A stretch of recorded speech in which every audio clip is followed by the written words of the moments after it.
The topic of lost media is all the rage these days. But while everyone and their brother searches for well-known pieces like Saki Sanabashi, Slamfest 99, and old episodes of Doctor Who, there are hundreds, if not thousands of pieces that no one is looking for. These are those pieces. This is lesser-known lost media. Welcome back to the channel, everybody. It is I, your host, Mr. Sean, here today with volume 34 of Lesser Known Lost Media. By the time this video goes live, our giveaway for 600 subscribers will have ended. Hopefully you entered for your chance to win. I will be selecting the winner shortly. There were fewer entries than I had hoped after reaching out saying, hey, how would you like me to run these? You all suggested the community tab. If you have any ideas that would increase the involvement and entries in said future contests, please let me know. How this series works is we start with 4 completely normal pieces of lesser-known lost media, then we take a brief ad break, and then we get into the slightly spicier piece there at the end. With that being said, let's get started. Coming in at number 1, we have DC vs. Marvel, partially lost alternate fight endings to superhero crossover event from 1996. So, DC vs. Marvel, also known as Marvel vs. DC for issues 2 and 3, is a 1996 crossover event between DC and Marvel Comics. The crossover featured 11 fights between Marvel and DC heroes. Whoever won the least fights was to have their universe be destroyed. While a majority of the fights were determined by the staff working on the miniseries, the 5 fights featuring each of the company's most iconic characters were selected by fan vote. Every possible ending for these fights were drawn, but only one of the alternate endings has ever been released. So, after the comic book market crashed in the latter half of the early 90s, both DC and Marvel were looking for a big event to hopefully kickstart sales again. They ultimately decided it was best to join forces and have 22 of their characters face each other in 11 one-on-one battles to determine the fate of their universes. While 6 of the battle's victors were chosen by the book's creative team, with the other 5 being chosen by fans who could choose the battle's winner by dropping off their ballot at their local comic shop, mailing in a ballot physically, or by emailing a certain email. So, the 5 fan-voted battles were Batman vs. Captain America, with Batman being selected the winner, Hulk vs. Superman, with Superman being the winner, Superboy vs. Spider-Man, in which Spider-Man won, Wolverine vs. Lobo, where Wolverine was the victor, and Wonder Woman vs. Storm, where the fans selected that Storm be the one to come out on top. Since the creative team wouldn't know who was going to win the fan vote, the alternate endings were mostly kept to 1 page to reduce the amount of material that they would have to draw twice.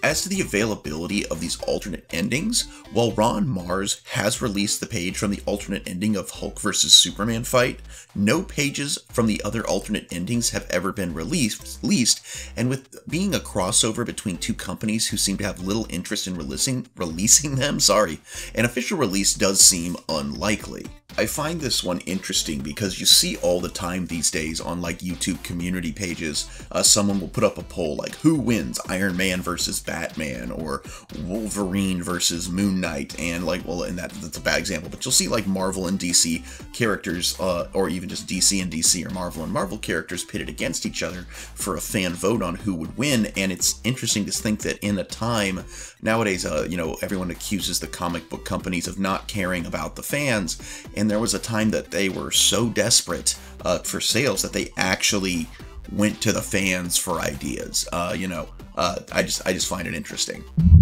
At number 2, we have Kyubi no Kitsune to Tobimaru, a lost Japanese anime film from 1968. Kyubi no Kitsune to Tobimaru, also known as Tobimaru and the Fox with 9 Tails, also known as Sesoseki, was a Japanese animated film produced by Nihon Doga and was distributed by Daiei Films. The film was released on October 19, 1968 in a single theater in Japan, and the film ran for 81 minutes.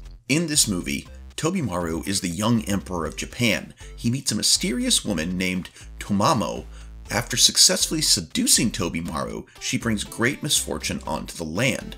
Tobimaru soon discovers that Tomamo is actually a kitsune, and now has the task to unmask and kill her to save his land. So, when Gentaro Nakajima joined Daiei Film, he had an idea to make a live-action adaptation of the novel Tomomo no Mae, written by Kiko Okamoto. Later on, he tried pitching the idea to Daiei, however, they repeatedly shot the idea down. Gentaro would soon leave the company due to their lack of stable management.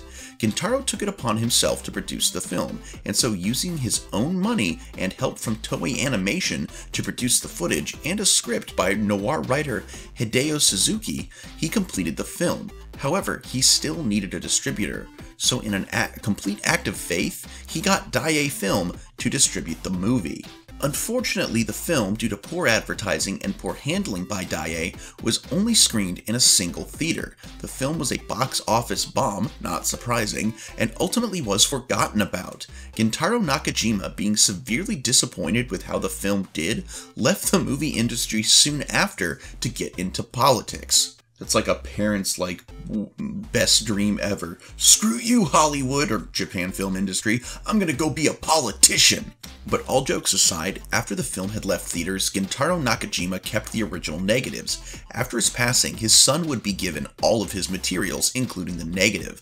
Sadly, after his son was arrested for a bribery scandal, he committed self-deletion in 2001, and as of now, the original negative's whereabouts are unknown. The film was thought to be lost completely until a 6mm theater print was discovered by the Tokyo Metropolitan Library. The print has been screened numerous times since 2010 at private screenings. It is apparent, however, that the film that is being privately screened only shows 68 minutes of the film rather than its original runtime, which was 81 minutes. As of 2023, no footage available for this movie has ever resurfaced, and a public release of the full 81 minutes seems unlikely. Again, I always find ones like this interesting because in today's world, people are like, oh yeah, anime is so popular. And it wasn't that long ago. It was like, it's when the boomers were kids that animation in general, not just Japanese animation, but especially Japanese animation, cartoons were just a thing for kids. They were kind of considered a medium that, unless you were a big studio like Disney, who still made kids movies, but like renowned kids movies, animation was not something a lot of time, effort, or money was put into. Most commonly, it was crudely drawn, poorly voice acted, and half the time was just used to sell toys. It wasn't really until the 80s, I believe, when animation and animation in general became used as an actual legitimate art form by companies other than the big names. And so you have this film, this passion project, which, yes, while looking at the cover, the film's theatrical poster, it definitely looks like, not quite as crude as some, but definitely a thing of its time, but it looked like a lot of effort went into it. This was a man's passion project, and unfortunately, a film company that he had worked for, which he got to be the distributor, really didn't know how to handle this type of property, probably why he originally wanted to do it as live action, and it just faded into obscurity and has been partially lost and is technically completely lost, as it is not available to the public. Up next, we have The Fiji Mermaid.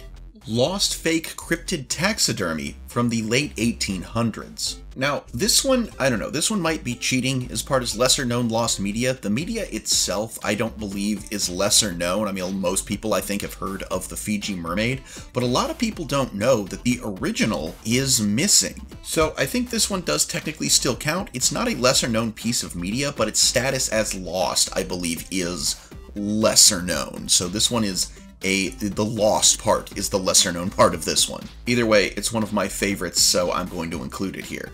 So the Fiji Mermaid was an object composed of the torso and head of a juvenile monkey sewn to the back half of a fish. It was a common feature of sideshows where it was presented as the mummified body of a creature that was supposedly half mammal and half fish, a version of a mermaid. The original had fish scales with animal hair superimposed on its body and pendulous breasts on its chest. The wide mouth was open with its teeth bared. The right hand was against the right cheek and the left tucked under the lower jaw. The mermaid was supposedly caught near the Fiji Islands in the South Pacific. Several replicas and variations have also been made and exhibited under similar names and pretext. P.T. Barnum exhibited the original in Barnum's American Museum in New York in 1842, but it then disappeared, likely destroyed in one of the many fires that destroyed parts of Barnum's collections. Now, Barnum in his autobiography described the mermaid as an ugly, dried-up, black-looking, diminutive specimen about 3 feet long. Its mouth was open, its tail turned over, and its arms thrown up, giving it the appearance of having died in great agony. A significant departure from the traditional depictions of mermaids as attractive creatures. American sea captain Samuel Barrett Eddies bought Barnum's mermaid from Japanese sailors in 1822 for $6,000 using money from the ship's expense account. Other accounts say that of an American whaler bought it for $5,000 in Batavia, Dutch Indonesia. Either way, the mermaid is believed to be one of many manufactured commercially in Japan by fishermen with a sense of humor as well as profit-mindedness. It was possibly a composite of a blue-faced monkey and a salmon in this case. The mermaid was displayed in London in 1822, advertised in a publication by J. Limbird in The Mirror, and displayed at the Turf Coffee House on St. James Street. An etching of it was made by artist George Cruikshank in 1822. Now, 20 years later, Captain Eddie's son took possession of the mermaid and sold it to Moses Kimball of the Boston Museum in 1842, and he brought it to New York City that summer to show it to P.T. Barnum. Barnum had a naturalist examine it who would not attest to its authenticity. Nevertheless, Barnum believed that the relic would draw the public to the museum. Kimball remained the creature's sole owner, while Barnum leased it for $12.50 a week. Barnum generated publicity for the object by having an agent send anonymous letters to New York newspapers from Montgomery, Alabama and Charleston, South Carolina, contending that Dr. J. Griffin had an object which he had caught in South America. Griffin was actually being impersonated by Levi Lehman, one of Barnum's associates. To keep the plan working, Griffin checked into a Philadelphia hotel, then showed the mermaid to the landlord as a thanks for his hospitality. The landlord was so intrigued that he begged Griffin to show it to some of his friends, many of whom were editors. Griffin traveled to New York and displayed it to a small audience, then displayed it as the Fiji mermaid in the concert hall for a week. It was actually only displayed for 5 days because Barnum had convinced Griffin to bring it to the American Museum of Natural History. Barnum printed 10,000 pamphlets which described general information about mermaids and stories about his specimen in particular. And this is where the item would stay until its disappearance, again thought to have been destroyed in one of the museum's many fires. However, there is no official account of this, so its actual whereabouts remain unknown to this day. Now, of course, if you want to see a monkey and a fish joined together to become a fake taxidermy mermaid, there have been many copycats in the years since. There's also the thing known as a Jenny Hanover, which is a mutilated rayfish to look kind of like some kind of sea cryptid. But again, while there are many copycats, the original OG that made the Fiji mermaid a well-known piece of fake taxidermy is lost, and that's really sad to me. At number 4, we have Boogie Town, partially found, unreleased sci-fi dance movie from 2009. Boogie Town is a dance sci-fi romance film directed by Chris Stokes, produced by Vivendi Entertainment, and protagonized by Mark Houston and Brenda Song playing the lead couple. The film is described as a West Side Story for the hip-hop generation, a retelling of the tragedy Romeo and Juliet in a futuristic New York City where dance battles were prohibited. The film was initially scheduled for 2009, it then got postponed till 2011, and the film's website is now defunct. As of August 2023, there have not been any updates about this movie. All we have of this film is the trailer and some stills, and other than that, there's just nothing. And honestly, I'm surprised this one didn't come out. I mean, its director had made You Got Served, not a great movie, but certainly a well-known one. And of course, Brenda Song, being well-known from The Sweet Life of Zack and Cody, Wendy Wu Homecoming Warrior, as well as now being married to Macaulay Culkin. And back in 2009, all you really needed was a director known for something and a former Disney Channel star, and you had a hit on your hands. So why Vivendi never released this is a mystery. I also find it humorous that the plot is where it's a remake of West Side Story, where in that original, dancing was used to simulate fighting, where in this one it actually is underground illegal dance battles. That just makes me laugh.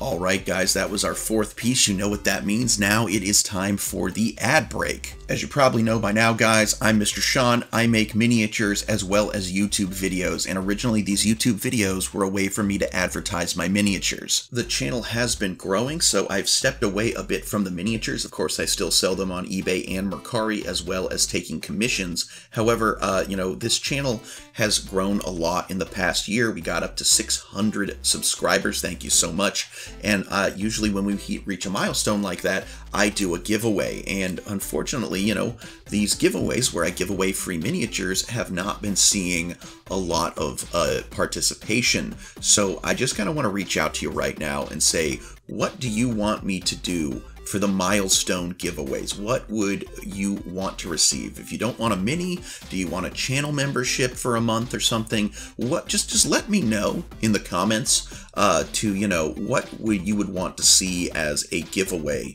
in the future, because I do these giveaways for you guys, the viewer. They're not for me. I'm not, I'm giving away free product at the moment, so that is my thank you to you. But if that's not what you want to receive, that's fine. Just let me know. I'm trying to better connect with you, the audience, and I want to know your ideas. So please leave that if you have an idea as a comment.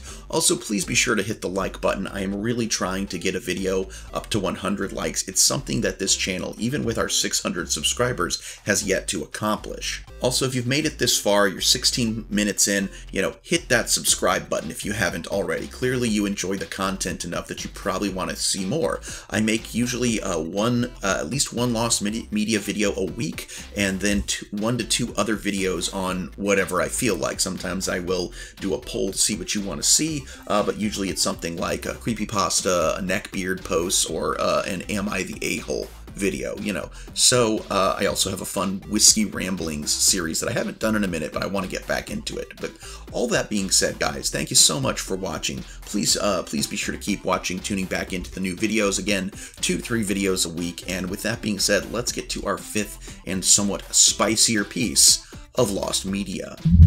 Alright guys, our final spicy piece is also this week's fan-requested piece of lesser-known Lost Media. Sadly, it looks like I just went searching through my comments to try and figure out who requested this, but it looks like their comment, they deleted their comment, which it must be the case. Either I'm just missing it, I don't delete comments, so if it's up, it's up. They might have taken it down, but so sorry, whoever you are that recommended this, thank you. I really should copy down who suggests these when I make my list. But so our fan-requested spicy media piece is the 2022 UEFA Champions League Final, lost CCTV footage of crowd incidents during international football match from 2022. So on the 28th of May 2022, the 2022 UEFA Champions League final between Liverpool and Real Madrid commenced at the Stade de France. While the game proved uncontroversial, with Real Madrid winning 1-0 to earn its 14th title, it was marred by scenes of extreme violence and disorderly conduct pre- and post-match, resulting in about 238 injuries and 105 arrests. The carnage caused by insufficient crowd control measures and disastrous routing towards the ground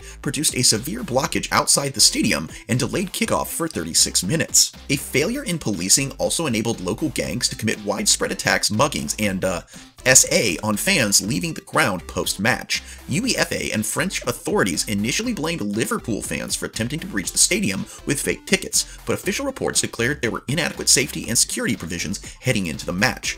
French authorities were also heavily criticized for failing to obtain footage from the Stade de France's 260 CCTV cameras, which let the extremely violent recordings be automatically erased a week following the incidents. Most relevant public transport CCTV footage has also become permanently lost. So why did this happen? Well, France was never originally considered to host the 2022 Champions League final, but on 24th of September 2019, the UEFA Executive Committee appointed the Krestovsky Stadium in St. Petersburg to host the 2021 final, with its only competition being Munich's Allianz Arena. Allianz Arena, sorry. Allianz was instead selected to host 2022. As a result of the C19P, I don't know if YouTube lets us say that currently, but host rearrangements meant St. Petersburg would instead play host to the 2022 edition. But on the 24th of February 2022, Russia's invasion of Ukraine prompted UEFA to strip all upcoming hosting duties from either country. The replacement 2022 host was the Stade de France in St. Denis, which had previously hosted the 2000 and 2006 editions and UEFA Euro 2016 matches. With a maximum seating arrangement of 80,698, it was hoped that Stade de France would sufficiently demonstrate France's organizational skills and security, especially as the stadium was chosen to host athletics and rugby 7 competitions for the upcoming 2024 Summer Olympics. The stadium was affected by the 2015 Paris terror attacks when 3 bombers failed to breach the ground during an international friendly between France and Germany, resulting in a bystander's demise. As the 28th of May approached, UEFA tasked the French Football Federation, the FFF, or the as you might put it, and local authorities to organize proceedings. With about 3 months to prepare, the original crowd control approach was relatively simple, mandating that fans of each club would reach the stadium from the northern and southern ends. This would enable everyone to travel safely without the threat of bottlenecking, crushes, or clashes with rival fans. However, the southern route had previously suffered security holes.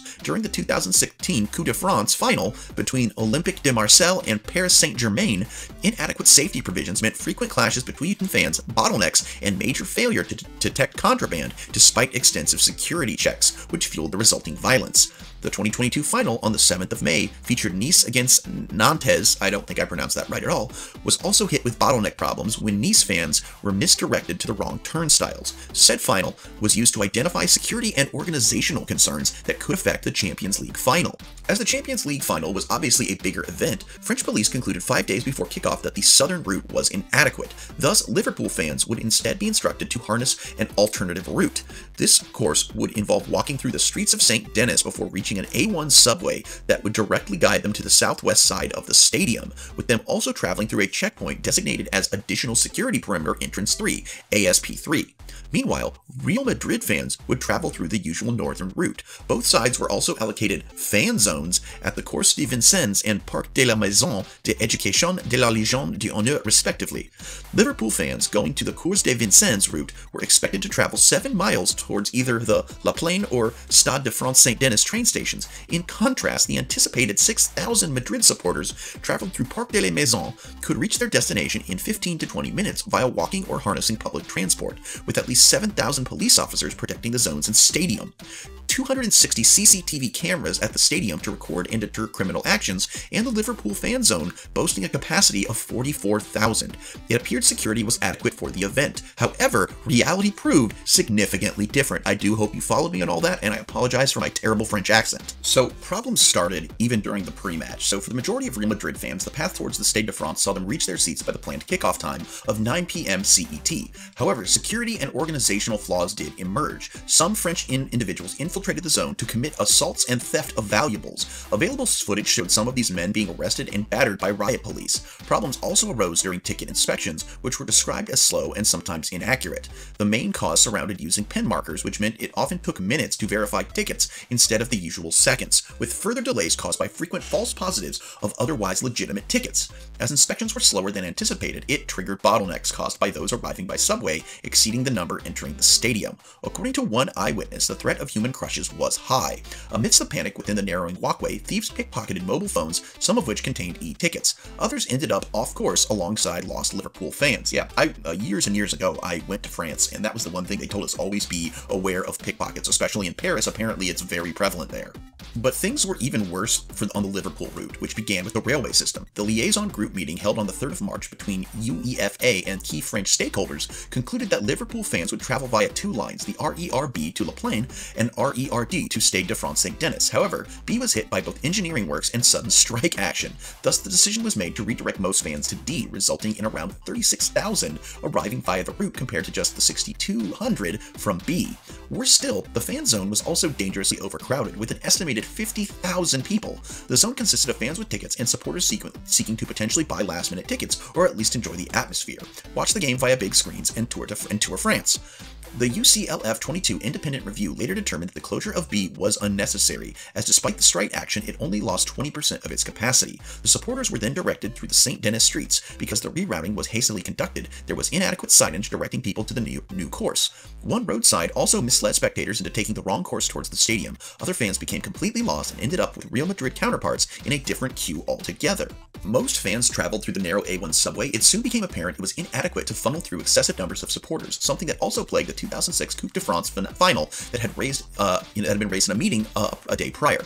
The subway became dangerously congested, as photos of the day illustrated. By around 6 p.m. CET, the supporters were only meters from the stadium. Despite this, most would wait hours before they could gain entry. Had RER-B been properly utilized, fans would have split between 2 checkpoint perimeters, which would have enabled stewards to check tickets efficiently without fear of bottlenecks. However, with B de-emphasized, tens of thousands were approaching the RER-D checkpoint ASP3 and current D stewardship. Police and 5-lane system were woefully outnumbered, inexperienced, and unprepared to deal with increased capacity. Worse still, panic had arisen among UEFA and French authorities that had up to 50,000 were planning to enter with counterfeit or no tickets. Thus, when also considering the lingering threat of terrorism, ticket and security checks had intensified.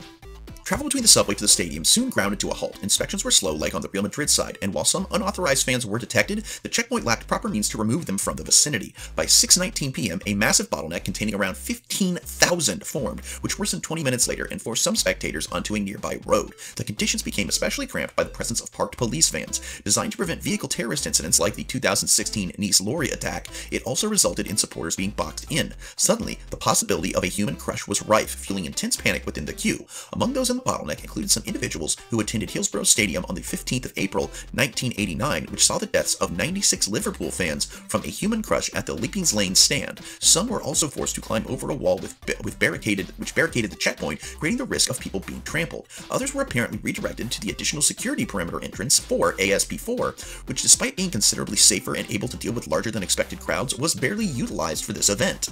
By 6:39 p.m., police and stewards achieved a consensus that the checkpoint could no longer cope with the overcrowding. Thus appeared there was little choice but to cease checks, allowing everyone in. While this prevented a human crush from unfolding, it naturally raised major security issues. While there ultimately were no terrorists in the vicinity, it allowed ticketless supporters, locals, and immigrants really, to freely move 2 meters outside the stadium.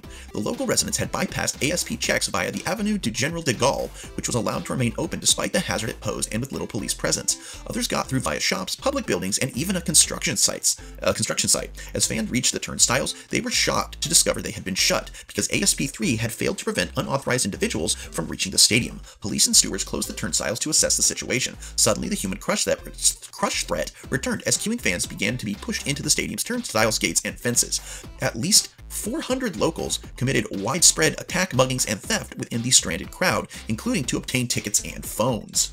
Some individuals tried to breach the stadium by climbing the adjacent fences, queue jumping, and attempting to bypass stewards. Stewards responded by tackling these individuals to the ground, while riot police were called in response to extensive pressure on the turnstiles. At each gate, riot police pushed back the crowds with their batons and riot shields, but in a move which subsequently received widespread condemnation, riot police also started dispersing tear gas and pepper spray indiscriminately. Men, women, children, and even police officers and stewards were affected by numerous tear gas attacks, which were directed at individuals regardless of their complicity in deviancy, age, or whether they lived with disabilities. Despite this, little was done to resolve most attacks and robberies in the vicinity. A similar situation affected lost Liverpool and Real Madrid fans who were directed to a northwest entry that also became affected by bottlenecks, crime, and police brutality. Ultimately, with approximately 15,000 still outside the stadium, it became apparent that the match could not safely kick off at 9 p.m. Thus, it was delayed initially by 15 minutes before it eventually commenced at 9:37 p.m. Despite the fact some fans had still not been allowed in, some did not enter the stadium until halftime. In total, 75,000 people were in attendance. However, more than 2,700 Liverpool fans who had purchased legitimate tickets, many of whom were affected by muggings, were turned away. The match itself passed without incident, which saw Real Madrid win 1-0 courtesy of a 59th minute Vinicius Jr. goal. Concerned over possible hooliganism from the Merseyside fans, riot police guarded the Liverpool side. No trouble was reported, though whether riot police presence was necessary remains controversial. And then, things aren't even over, because now we have the post-match. Crowd congestion still proved problematic post-match. Some gates remained locked, with footage showing fans being forced to climb over them in order to leave. As before, bottlenecks emerged as paths proved too narrow, especially in the subway. But as spectators of both sides entered the streets, they realized that armed local gangs were waiting for them. Suddenly, various fans were attacked and mugged in what the UFC fighter Paddy Pimblett described as something like the film The Purge. According to Pimblett, he witnessed armed gangs totaling 30 men committing widespread muggings, including pinning victims down and slicing the straps of valuables like handbags and watches. Former Liverpool player and LFC TV pundit Jason McAteer's account was especially harrowing. His wife Lucy and elder son Harry attempted to leave via bus, only to find it had moved because gangs had tried to throw bricks at it. Suddenly, Lucy was ambushed from behind by 5 men who mugged her for her watch. Harry attempted to retaliate, only for the 5 men to viciously attack him in an attempt to obtain his phone. Ultimately, with the help from some Real Madrid fans, both managed to escape with only minor injuries and trauma.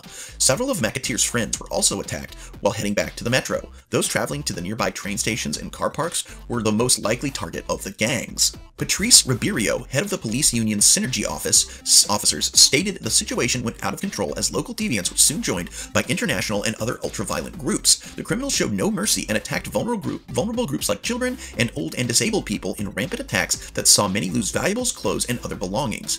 Ted Morris, the chairman of the Liverpool Disabled Supporters Association, stated many Liverpool fans with disabilities were traumatized by gas attacks, near-human crushes, and post-match attacks. Many women and girls also found themselves targeted for SA by local youths. At least 2 police officers confirmed this, with one recalling women being groped and having their handbags stolen. Morris also reported at least 1 disabled woman was SA'd at the event. Other individuals were taken to hospital with stab wounds. Most accounts shared one factor: there was hardly any police and steward activity as these crimes were being committed. As a Real Madrid statement summarized, most fans were left abandoned and defenseless, with Morris claiming most disabled fans received no support from relevant authorities and ended up completely vulnerable to the gangs. Ribeiro recalled that the policing became difficult because as soon as officers arrived, the perpetrators started merging seamlessly with the fans, but some accounts also accused police officers of failing to take action despite witnessing criminal acts. In total, 238 people were injured while 105 were arrested. The majority of incidents occurred in St. Denis. The fact that no fatalities occurred was considered miraculous by most sources, as tragedies almost seemed inevitable under the circumstances. Now, after all of this, I thank you so much for sticking with me. I'm probably going to speed it up just a little bit in post to make it a little shorter, because we've been talking about this for quite a while, but the investigation and the deleted lost CCTV footage. The inadequate crowd control provisions before and after the final received near universal condemnation, with the usage of pepper spray and tear gas triggering significant scorn. Comparison to the Hillsborough disaster were made, with some who were in attendance on that fateful day stating it brought back terrible flashbacks. Liverpool, Real Madrid, and the British government soon demanded answers to why fans were left completely vulnerable to potential human crushes, excessive police force, and local gangs.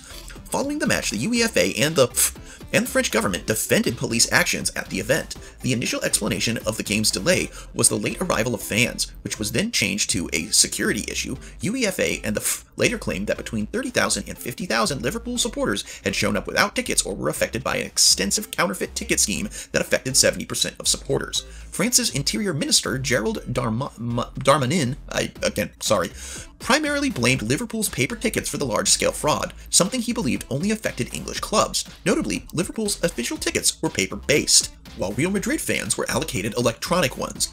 Darmanin also insisted that the tear gas, while excessively dispersed, was necessary to ensure human crushes did not materialize at the gates, and also accused some supporters of attacking stewards. Sports Minister Emilie Odia Castera criticized stadium organization and Liverpool for failing to properly direct its fans to the ground.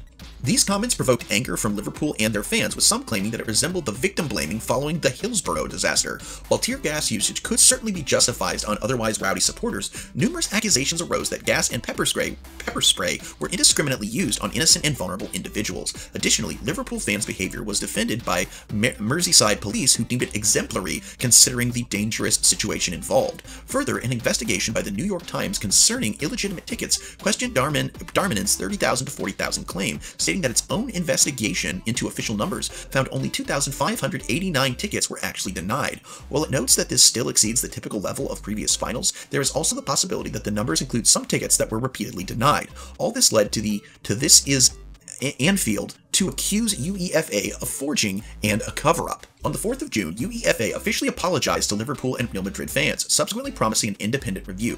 A French Senate hearing was also conducted. The UCLF 22 independent review was chaired by Dr. Tiago Brandoa Rodriguez and focused on the failure of crowd control measures and the police force. Published on the 13th of February 2023, it raised points already discussed in this article, like the unnecessary RERB closure and the inexperienced stewardship. Security concerns with ASP3 were raised pre-game, and it was also discovered that UEFA produced a document about the late fans' situation days before match day. The review declared the fake ticket narrative as reprehensible. Furthermore, the panel agreed that the Liverpool supporters were unfairly treated by police and criticized the poor rationale for utilizing tear gas and other excessive force. During its investigation, it found riot police had based their crowd control approach on two events involving supposed hooliganism from English fans: the England-Russia violence that occurred in Marseille during Euro 2016, and shockingly, the Hillsborough disaster. And was found in the Hillsborough inquest, the 96 victims of the disaster were unlawfully killed following lapses in police and crowd control measures, with Liverpool fans absolved of blame. Thus, this revelation triggered outrage, as it subsequently meant police control was based on the debunked narrative that Hillsborough was caused by hooliganism. The review also wanted to examine the footage captured by the 260 Stade de France CCTV cameras, considering most incidents surrounding human crushes, gang crime, and police force were reported at the stadium. The recordings would help verify the incidents and potentially justify the riot police's methods in avoiding excessive pressure on the turnstiles.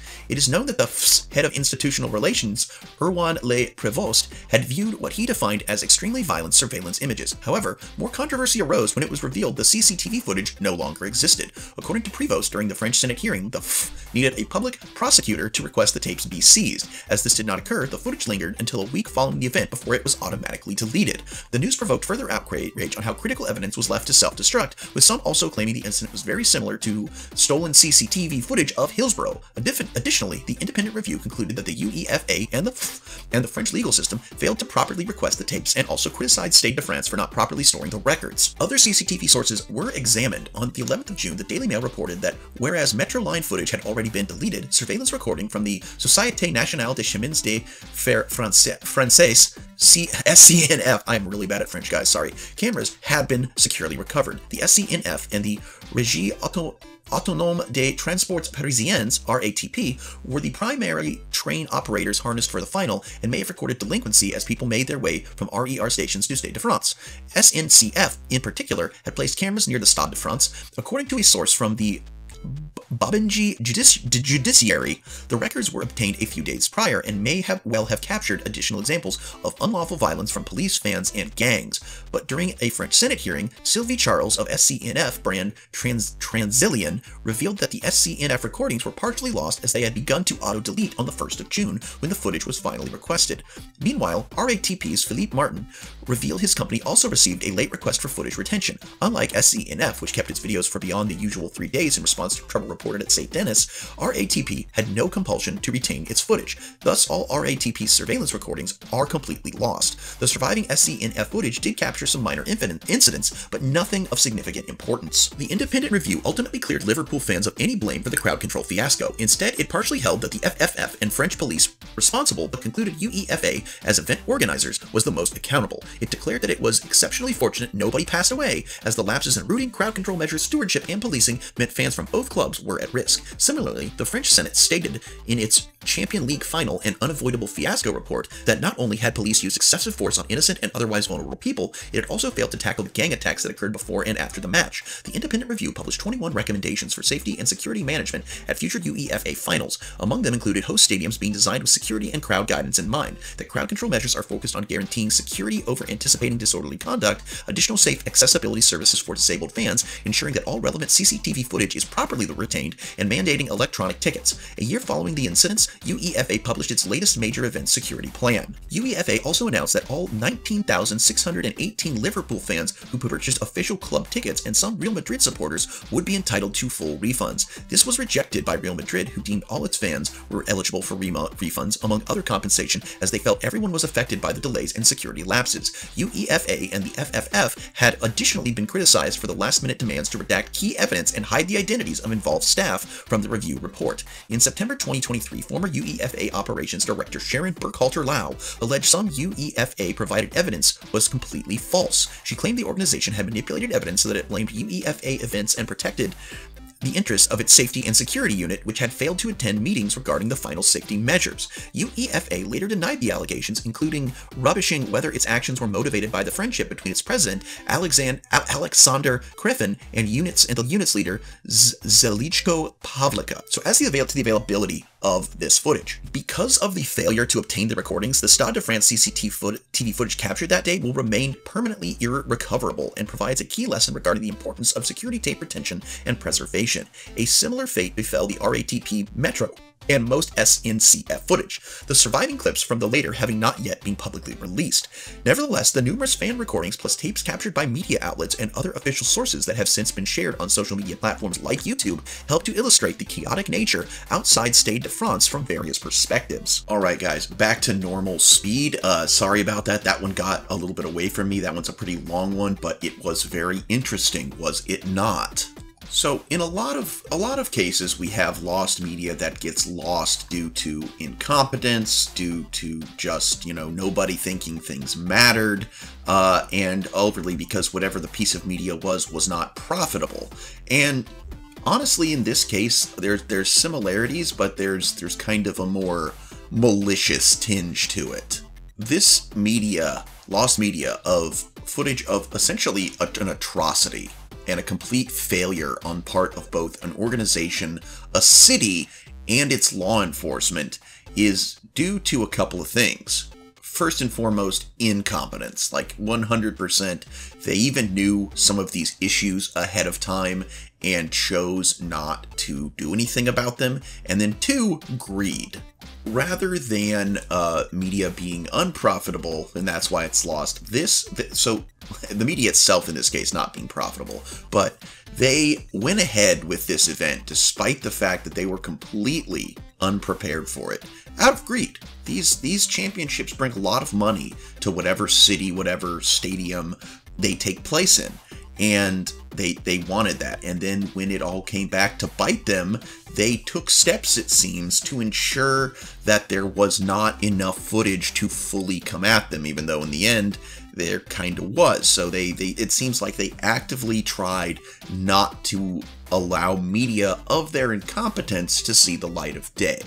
And honestly, my final thought in all of this is that, honestly, the shenanigans that happened involving the participants, the spectators of a football, aka soccer match, are far more interesting than the game itself. I mean, I'm not saying that in a good way, but like anytime there's a story about soccer, about something that's like newsworthy besides like winning the championship, it's always the bad behavior concerning pedestrians, whether they are fans or in this case local gangs.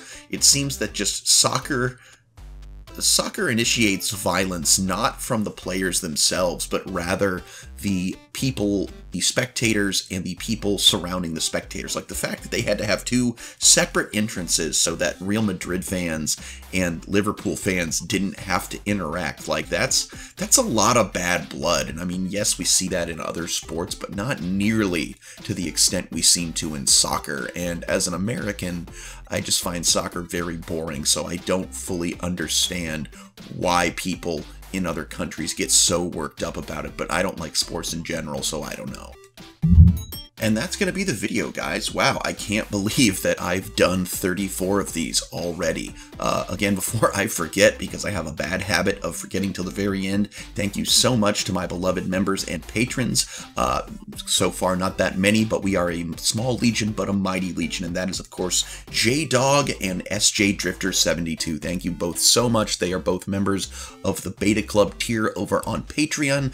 If you would like to get your name shouted out in one video a week, please head on over to the Patreon or become a channel member here on YouTube. Both will get shouted out, both get their name in a scrolling list at the end of every video. Now, of course, be sure to like, be sure to comment, and be sure to subscribe if you haven't already. Check the links, maybe buy a mini or reach out to me, maybe commission a mini. I do commission work, and I would love the challenge of making your dream miniature come to life. And again, if you can't think of a comment for the video, please let me know what would encourage you to get involved and to enter future giveaways. Of course, we will keep doing the milestone giveaways. And, until next time, everybody, I'm Mr. Sean. This is Chimera Miniatures, and I sincerely hope that you alpha great day and an even beta tomorrow. Bye-bye.